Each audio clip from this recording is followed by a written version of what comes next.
Hello, hello! My name is Callista, and welcome back to When the Night Comes. In the last episode, Alkar provided us with some potentially valuable evidence, a bloody hunter's sash. However, it didn't come from the recent victim, and we haven't seen any hunters missing their sash, so who does this belong to? Whose blood is on this piece of fabric? However, interestingly enough, Alkar is advising us not to take this to our superiors, but to take it to Ezra instead. You know what? I think I will reread this line. I don't know how much or how little you've decided to trust the pomps in that workplace of yours. And I said all that shit about not trusting anyone. But just listen to me this once. Take that to Ezra, not your superior. He regards me with beseeching intensity, his eyes flickering across my face like he's looking for some sort of give, something he can trust. I don't know if I can give it to him. Alkar's concern for his own well-being, I understand, but this is different. Yet, I have no desire to bother Harry this morning, not after last night, and not over an inconclusive scrap of something that smells strange. August is another mystery altogether. Ezra does have a wonderful little shop full of witchy magic. In a town this small, I can only surmise he would be the one with the most tools at his disposal to suss out an analysis for something like this. It does make sense to go to him, which is all well and good because Alkar is beginning to look downright fidgety. Alright, I'll go to Ezra with this. Alkar stares at me for a second longer, like he doesn't know if I was being honest. Eventually, however, his shoulders relax and he takes a step back. Then my job's done. Hope you don't mind me quitting this place. The tavern's no fun when there's nobody here to annoy. I'm right here. What am I, chopped liver? He drops into a mocking, half-arse bow, his tail swishing, and then all but squeezes himself out of the door right past me before I can so much as frown. I stare where Alkar has already vanished, and I wonder for a moment if I should chase him down. He's no hunter, and I have a feeling, not entirely natural, that the thing out there isn't interested in lichens, witches, demons, or vampires. It has nothing to do with the killing pattern, it's... Sighing, I tuck my coat a little tighter around myself and reluctantly make to follow his path. Breakfast will have to wait. The shop is empty when I arrive, that comforting tinkle of the bell that sits above the door welcoming me. Ezra is nowhere to be seen, but I do spot a small white cat curled up at the foot of the shop counter. A curious creature, one that gives off the same soothing, magical aura as her assumed owner. The purple curtain that separates the shop and living quarters twitches, and Ezra emerges clutching a cup of steaming tea. I'm so relieved to see that you're okay. Aw, thank you. The cat's ears twitch at the sound of his voice, and she stretches, sauntering over to him and parading herself in between his legs. He ignores her, moving to place his tea upon the counter. Don't ignore her, she will bat that off as revenge, trust me. I heard that you had to depart the festival quite abruptly. We were all worried. I nod politely, offering him a clipped smile. I did, unfortunately. I hope you've had enough rest. You look exhausted. Not that I'm surprised after what I assume was an incredibly late evening. Would you like some tea? The sash feels heavy in my coat, and as much as let's try that again. The sash feels heavy in my coat, and as much as I enjoy exchanging pleasantries with the witch, I'm here for a reason. I actually need your help with something quite urgent. You do? What is it? Both the cat and Ezra watch me intently as I retrieve the sash, the violet, bloodied fabric unfurling as I hold it up. The cat hisses, her hackles raised as she darts into the back room. Oh god, this is bad juju. Camille, you are carrying bad juju in your pocket. That, paired with the look on Ezra's? What is... Too many tongue fumbles. Right at the start of the episode. I'ma take a sip. That'll calm me down. For once, I'm not going to blame the thirst.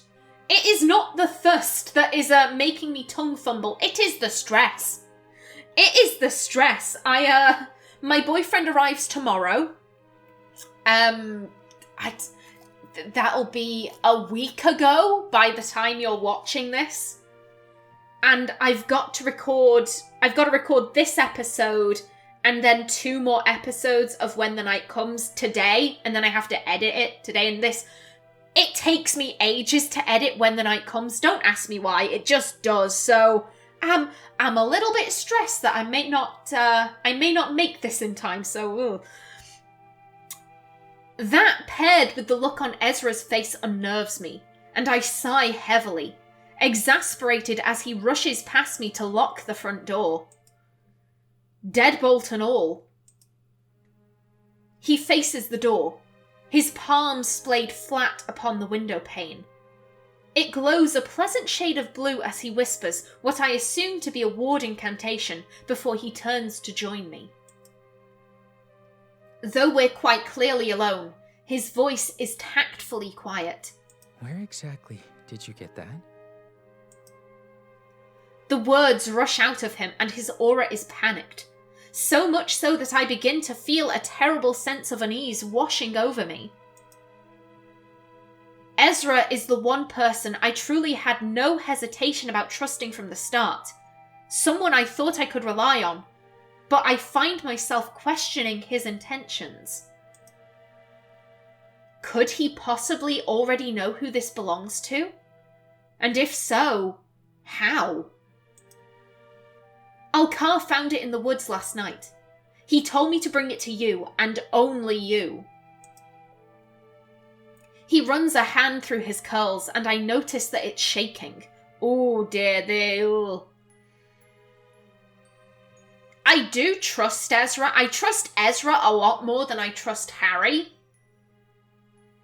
Ooh, I'm kind of like, what do you know that I don't? Ezra, are you okay? A heavy exhale and he closes his eyes, shaking his head before he meets my gaze. I don't think you understand. This puts us all in danger. How so? Danger? I don't understand, it's just a sash. I simply hoped you could identify who it belonged to. You're aware of who its owner is, I assume, based on your reaction? I play dumb, disguising my interest and the fact that I know it's not the new victims. If he's hiding something, I'll find out. He moves around to the other side of the counter, nervously rearranging a pile of glowing crystals and pushing aside a dish filled with colourful gems. He spares me a glance as he takes a seat, and then he forces a smile. I have an inkling, yes. May I? He holds out his hand, which I observe is now perfectly steady. I'm hesitant to part with the scrap after that little display of uncertainty, but he seems to have collected his thoughts. Are you sure? He nods, wiggling his fingers impatiently. As sure as I'll ever be. Now, let us get this over with.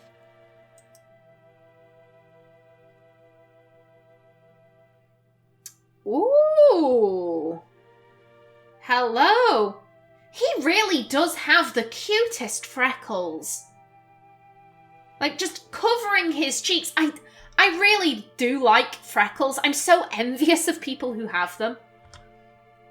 As soon as the sash meets his palm, a bright emerald light emanates from his fingertips. The fabric hovers midair, suspended by vibrant whirls of magic. The movement of Ezra's hands is fluid like water as he commands his spell. I watch in awe as a mark forms before him, indecipherable shapes shifting and changing. His eyes are alight, brighter than ever as the blood that coats the sash seems to pull away from the fabric, suspended alongside his magic. It's beautiful, a truly impressive display, but I ensure I don't take my eyes off him for even a second. His lips part, his brow deeply furrowed as he concentrates. He doesn't look pleased, and I'm not entirely sure what he's doing exactly. But whatever it is, I just hope that it helps. This is the first solid piece of evidence I've managed to get my hands on, and I refuse to rest until I get a name. A sharp inhale, and Ezra closes his eyes tight, the magic dissipating, and the sash falls and settles upon the wood. He drops his head, his knuckles tight as he grips the edge of the counter. I had a feeling. Ezra, work with me here. I need you to be honest. He looks scared, maybe even a little upset. This is way bigger than me, but I can't in good conscience keep this from you. Thank you. I'm not sure if he's talking directly to me or if he's reassuring himself. I suspect it's the latter. I try to remain calm, and I'm truly unsurprised that yet another person in this town has managed to refrain from divulging potentially valuable information. This sash belongs to a girl named Aya Walker. He pushes away from the counter, putting distance between himself and the sash, eyeing it warily. And who exactly is Aya Walker? I really shouldn't say anymore. I would hate for any harm to come to you because of me. Harm could come to us because we don't know.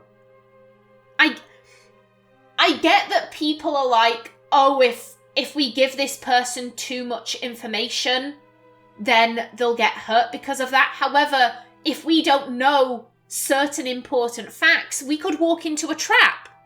Like, it's a case of you're damned if you do, you're damned if you don't. And I kind of feel like both Camille and myself, like, we'd rather just know everything. Tell us the entire story, please. Harm? Who would harm me over something as insignificant as a name? I'm growing increasingly more frustrated as the minutes pass by, and Ezra can tell. I know he's not stupid. If anything, he's too smart.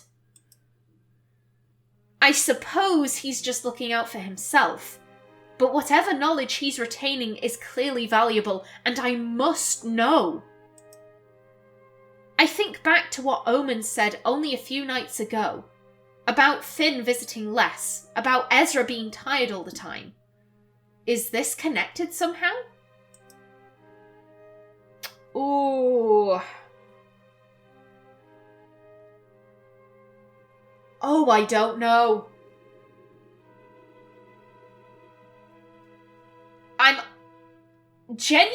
I'm not entirely sure if I want to go for the flirt option here.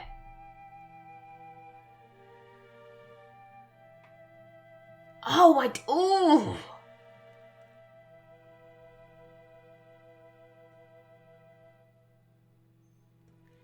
I think Camille is very frustrated that, you know, like, she's consistently been lied to. It's lies of omission, but they're still lies. And we can tell that Ezra, he clearly knows something. It's like they've invited us here to solve the mystery, yet no one is telling us anything. It's like, how are we meant to do anything if you all aren't willing to give us the tools to solve it in the first place? This is... Oh, I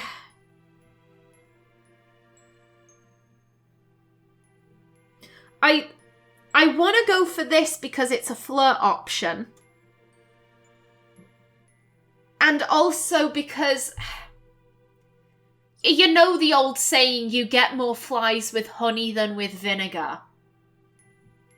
You know, maybe if we let Ezra know that, like, you don't need to be concerned, we're going to protect you, like, this isn't going to come back on you, that kind of thing, he might be more inclined to tell us rather than us just being like, you need to tell me, give me the information. Like,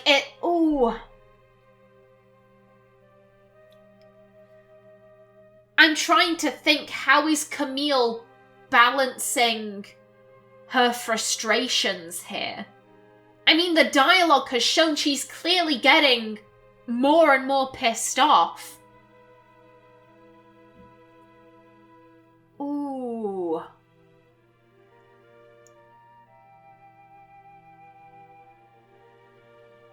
Camille has also shown that she takes her duty very seriously. You know, her duty to protect humankind. You know what, I think Camille takes her frustrations out when she goes on hunts. Like she did with the youngling at the beginning of the chapter. You know, she is... You know, she goes all out in her attacks. She is very much like the best defense is a good offense kind of gal. And I think that's maybe where she gets all her frustrations out. So yeah, I'm gonna go with I'll protect you. I cannot stop myself from going to him.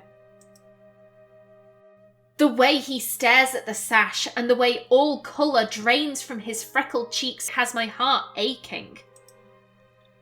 Ezra, it's okay. I'll never let anything happen to you.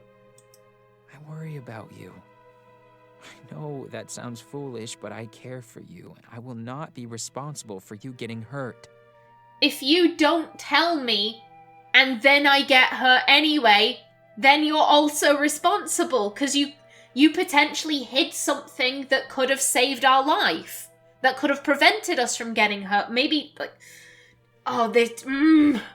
Guys, you'll need to let me in!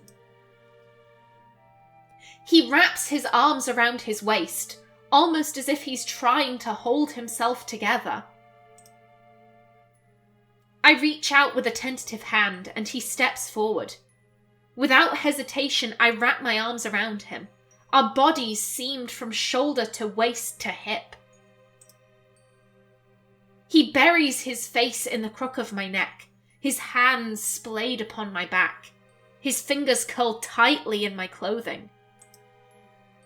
I hold him until I'm sure he's not going to fall apart, until I know that he feels safe. Thank you. We reluctantly part, and I register the way his cheeks have darkened, his green eyes bright. Anytime. Ezra eventually shifts his weight, his breathing steadier than it had been, and he clears his throat. Aya was a general. She was relatively new in town after being transferred here and was arrested quite suddenly. No one outside of the enforcers knows why. Like some dirty little secret. Oh dear. The reason I say oh dear is because that sounds rather like Camille.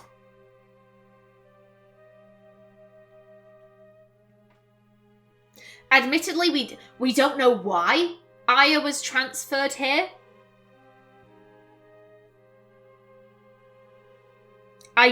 No. Red flags. Red flags going off in my brain. That sounds way too similar to what's going on with Camille. Hunters, especially of a general's rank, are very rarely thrown in the dungeons for minor transgressions. We're too valuable. So what did she do? I don't know what to do with this information. A young general being thrown into the dungeons is alarming, especially when there's no apparent reason. Treason, murder, unlawful torture. These are all things that I know hunters have been imprisoned for, but never without the public having full knowledge. Such events are usually not quiet ones. We have families and friends. We save lives. There must be something, somewhere, that tells me why she was stripped of her title and thrown in a cell. I take the sash from the counter and tuck it back inside my coat. Ezra keeps a close eye on the movement, as if it may jump out and bite him. Who was her enforcer? Ezra throws me that look again. The one where he looks sad and reluctant. Don't tell me it's August. No! This is too familiar. Oh no. No, this is really bad juju. Gus. Of course, because I don't have enough on my plate already. He quickly scrambles to add to his statement, clearly not wanting me to think ill of August. Only in the interim while her transfer was processed. She and Piper hit it off quite quickly, but she was gone before she had a chance to thrive. I take a step towards the door, and Ezra follows nervously. Where are you going? He looks like he wants to reach out and stop me, but he thinks better of it. I'm going to clear my head before... I don't know. I reach to turn the locks, then for the handle, watching his wards shimmer and fade as he reluctantly waves his hand. Something begs at me to pause. Tell me, why are you so afraid? I'm scared to learn the truth. I've only ever wanted to find somewhere to settle, somewhere quiet and away from the things that gave me nightmares. I found that here. I found love, a family, and yet...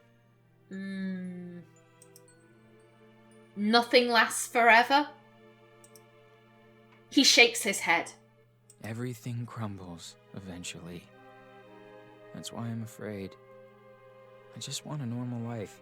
Oh, Ezra. He wants to bury his head in the sand, but unfortunately, if you do that, that's not going to make everything go away. It's not going to make everything better. Oh, bud. We stare each other down for a lingering moment, and I truly feel sorry for him. For everyone in this town. I assume that associating yourself with creatures doesn't grant you much peace? It does not. I drop my head, my mind swimming. People are dying and being thrown in dungeons. I've got your back, Ezra. Just as long as you have mine. Thank you. Just stay safe. We need you. Chill air hits me as soon as I open the door of Ezra's shop and step outside. It hisses in my ears, piercing through my layers like it wants to chase me back indoors. I can think of no alternative more enticing, but my work is done here and I need to move on. Not a moment less well-timed, it seems, as I close the door and immediately notice a familiar face skulking about just out of my vision until now. Omen startles when he realizes that I've spotted him. He takes a full step away from me, one hand half raised, his tail lashing like a snake. For reasons I can't even begin to fathom, there's genuine fear on his face. Omen. It feels rather weird to be flirting when everything is so dire. Especially when Omen seems scared. And one of the other reasons why I want to keep going for the flirt options, I kind of want to get a good gauge on who Camille has chemistry with. If you know what I'm saying, I don't kind of want to miss out on anything in that regard, because I do definitely want to pursue a romance in this. I know that you don't have to do that. You can go through the game without picking a romance and the game won't penalize you for that. However, I want a romance, so that's why I'm inclined to go with all these flirt scenes, but it does feel a little bit odd to be flirting when everything is so dire. The first thought to cross my mind is that he's suspiciously distraught. The second is that it pains me to see him that way. Maybe a distraction is in order. I tried to catch Omen's eye and wink at him. Speak of the devil, I was wondering where you were. Am I imagining that he stiffens at the words? It's hard to tell with how stiff he already is. You could read that in so many ways. It lasts only for a second before his face turns red.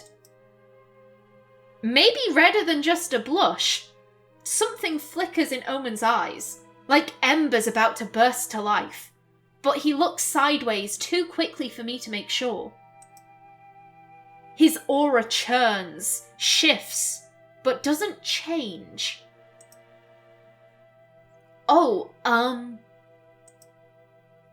Omen twists a strand of hair around one finger and tugs at it, tail twitching most anxiously, adorably.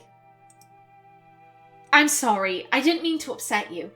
I wasn't upset, just surprised is all. He glances at me again, very briefly, his brown eyes half hidden beneath long lashes. Omen swallows, and that blush intensifies. But he is smiling, much to my delight. Tremulously, uncertainly, but he's smiling. After a moment, he even deigns to meet my eyes. Clearing his throat, Omen folds his arms together and seems to make a conscious effort to relax. Thank you for worrying about me. I promise I stayed out of trouble. Oh, I'm glad. I believe you. Omen blinks, then smiles wider, his shoulders sinking in palpable relief. Okay, that's good to know. He looks at me intently, head tilted to one side. What about you? I heard there was some kind of trouble. I'm unhurt. Omen's eyes flick to Ezra's door, expression dubious. I wasn't seeing him because I was hurt, don't worry. Oh, okay. A moment of slightly awkward silence passes before he continues. I'm looking for someone. Omen says this very quietly, like he's confessing a secret. He scans my face with eyes flickering red rather than the usual warm brown. I wait since there's little else I can say. Then something seems to resolve. Omen looks from me to Ezra's door, then takes a step back, his mouth tight. She's probably not in there. I should get going. It's nice seeing you again. Oh, okay. First Harry behaving oddly, now Omen, what is this? He makes to turn away, and I don't know what moves me to act. Perhaps it's his aura. The way I suddenly sense it swell under his glamour and spot the wisps of flame trailing from his hair and the tips of his ears. Perhaps he's walking away and I simply can't let him go right now. Ooh. Camille, what are you doing? Camille, I don't trust this. Oh, and it seems that we are going to have to find out what Camille is about to do in the next episode. So, until then, please remember to like if you enjoyed, leave a comment below, and if you wanted to subscribe, it would be very much appreciated. I've been Callista.